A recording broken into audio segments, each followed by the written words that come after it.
प्यारे बच्चों, आज हम शुरू करते हैं लीनियर इनइक्वालिटीज़ का लास्ट भाग, जो है solution of system of linear inequalities in two variables. ठीक है, तो चलिए शुरू करते हैं।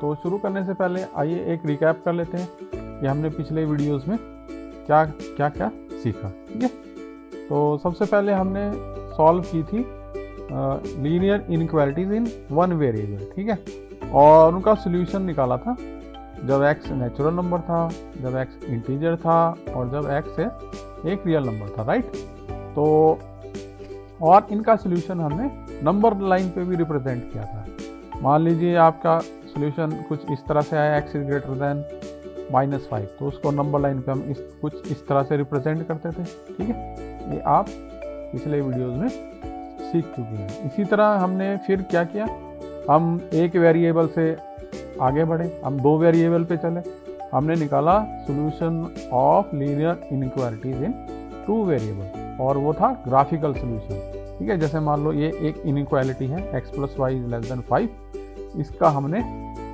ग्राफिकल सॉल्यूशन निकाला था। तो इसका ग्राफिकल सॉल्यूशन कुछ इस तरह से आता था। ठीक है, तो ये हम कर चुके हैं। और आज का हमारा टॉपिक जो है वो क्या है, solution of system of linear inequalities in two variable. तो हमारे पास एक नया वर्ड आया है, सिस्टम ऑफ लीनियर इनइक्वालिटीज। ठीक है, तो ये आखिर सिस्टम ऑफ लीनियर इनइक्वालिटीज होता क्या है।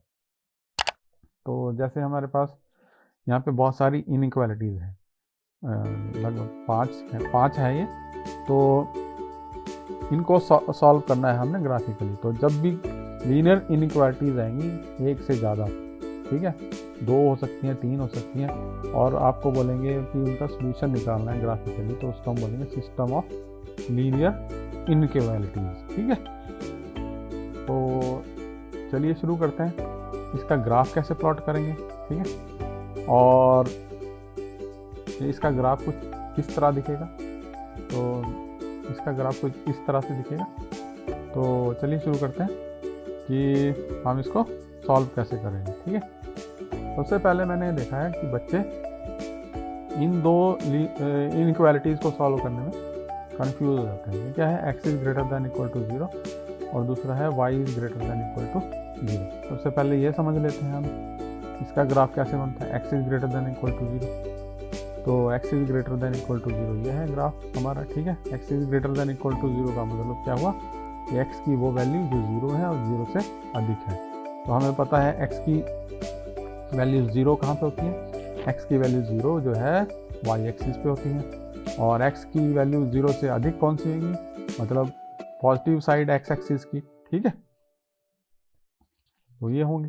ठीक है, तो ये जो है x की वैल्यूज होंगी, और इसका ये ग्राफ हो गया। इसी तरह हम देखते हैं y is greater than equal to 0, इसका ग्राफ कौन सा होगा, y is greater than equal to 0 भी वही हुआ, मतलब इसका मतलब कि y की वो वैल्यू जो 0 है इक्वल टू के कारण, और y की वैल्यू वो वैल्यू जो 0 से अधिक है। तो y की वैल्यू 0 हमें पता है x एक्सिस पे होती हैं, और y की वैल्यू पॉजिटिव ग्रेटर देन 0 का मतलब पॉजिटिव वैल्यूज वो कौन सी होंगी, अपवर्ड, क्योंकि ऊपर की तरफ जो ये y एक्सिस है ये पॉजिटिव होता है हमारा। ठीक है, और अगर आपको ये दोनों जो है प्लॉट करने के लिए बोले तो उसका मतलब क्या हुआ हमारा फर्स्ट क्वाड्रेंट, क्योंकि इन दोनों का कॉमन एरिया कौन सा होगा, ये फर्स्ट क्वाड्रेंट होगा। ये मैं अगले भाग में आपको बताऊंगा ये कैसे प्लॉट करेंगे। सबसे पहले हम इस इनइक्वालिटी की बात कर लेते हैं।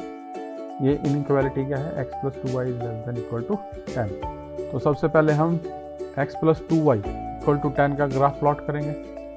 तो ये कुछ इस तरह से होगा, x से 10 पे क्रॉस होगा और y पे 5 पे क्रॉस होगा। ठीक है, ये आप लोगों को पता है, आप लोग कर चुके हैं ग्राफ। और इस प्लेन को ये कितने भागों में बांटेगा, 2 भागों में, एक लेफ्ट हैंड साइड है और एक राइट हैंड साइड है। ठीक है, अब बात आती है कि इस इनइक्वालिटी का सॉल्यूशन किस तरफ होगा, लेफ्ट हैंड साइड होगा या राइट हैंड साइड होगा।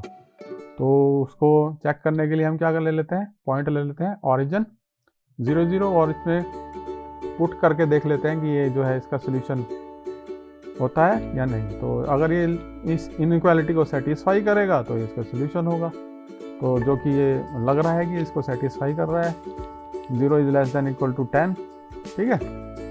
तो जो क्या है, ट्रू है, तो इसलिए जो है इस पॉइंट की तरफ जो है इसका सोल्यूशन होगा, मतलब नीचे की तरफ इसका सोल्यूशन होगा, ठीक है। तो ये लेफ्ट हैंड साइड की तरफ इसका सोल्यूशन होगा, ठीक है। तो अब चलते हैं, ये वो हमारी लाइन थी, ठीक है। एक्स पे 10 पे क्रॉस हो रही थी और वाई 5 पे क्रॉस हो रही थी, ठीक है। अब हम अगली लाइन पे चलते हैं, अगली इनइक्वालिटी की बात करते हैं। हमारी ये इनइक्वालिटी है x plus y is greater than equal to 1, ठीक है। तो सबसे पहले हम x plus y equal to 1 ये लाइन प्लॉट करेंगे, ये येलो लाइन आई है, ठीक है। अब इस इनइक्वालिटी का सोल्यूशन ढूंढेंगे, तो उसका सोल्यूशन ढूंढने के लिए हम क्या करेंगे, इसमें 0 0 पुट करेंगे, ठीक है। 0 0 हमने पुट कर ली, तो चेक करेंगे कि ये सेटिस्फाई कर रहा है इसको कि नहीं कर रहा है, ठीक है। तो इसका मतलब क्या हुआ, इसके ओरिजिन से दूसरी तरफ होगा इसका सोल्यूशन, ऊपर की तरफ होगा, ठीक है। येलो रीजन जो है इसका सोल्यूशन ग्राफ, ठीक है। अब हम इस इनइक्वालिटी का सोल्यूशन निकालने की कोशिश करते हैं, तो उसके लिए क्या करेंगे, हम पहले x minus y equal to 0 इस लाइन का ग्राफ प्लॉट करेंगे। तो ये कुछ इस तरह से आएगा, ओरिजिन से क्रॉस होगा। तो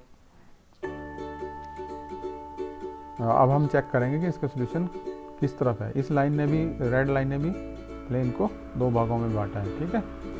और अब क्या करेंगे, 0 0 से तो ये लाइन क्रॉस हो रही है, तो ये पॉइंट हम नहीं चेक करेंगे, हम चेक करेंगे कोई और पॉइंट जो इसके इस किसी भी तरफ होना चाहिए, ठीक है। तो हम ले लेते हैं 5 0 पॉइंट, यहाँ पे मैं चेक कर लेता हूँ इसको, ये 5 0 पॉइंट इसको सेटिस्फाई कर रहा है कि नहीं कर रहा है, ठीक है। तो 5 plus 0 is less than equal to 0, 5 is less than equal to 0, जो क्या है, फॉल्स है, मतलब इस पॉइंट की तरफ इसका सोल्यूशन नहीं होगा, इसका सोल्यूशन दूसरी तरफ होगा, जो हम ये रेड रीजन जो है दिखा रहा है, ठीक है। तो मैं पहले भी आपसे डिस्कस कर चुका हूँ कि अगर आप इन दोनों का इकट्ठी ग्राफ प्लॉट करेंगे तो वो कौन सा एरिया होगा, वो होगा फर्स्ट क्वाड्रेंट, क्योंकि इन दोनों इनइक्वालिटी का सॉल्यूशन रीजन है वो यहाँ पे कॉमन होता है, ठीक है। तो ये इसका एरिया हो गया, मतलब, और इसका रिजल्ट कौन सा होगा, मतलब जो हमको इसका सॉल्यूशन चाहिए, तो उसका रिजल्ट वो होगा जहाँ सभी इनइक्वालिटी का साझा एरिया है या कॉमन एरिया है। तो सब इनइक्वालिटी का साझा एरिया कौन सा है, ये सारा, ठीक है।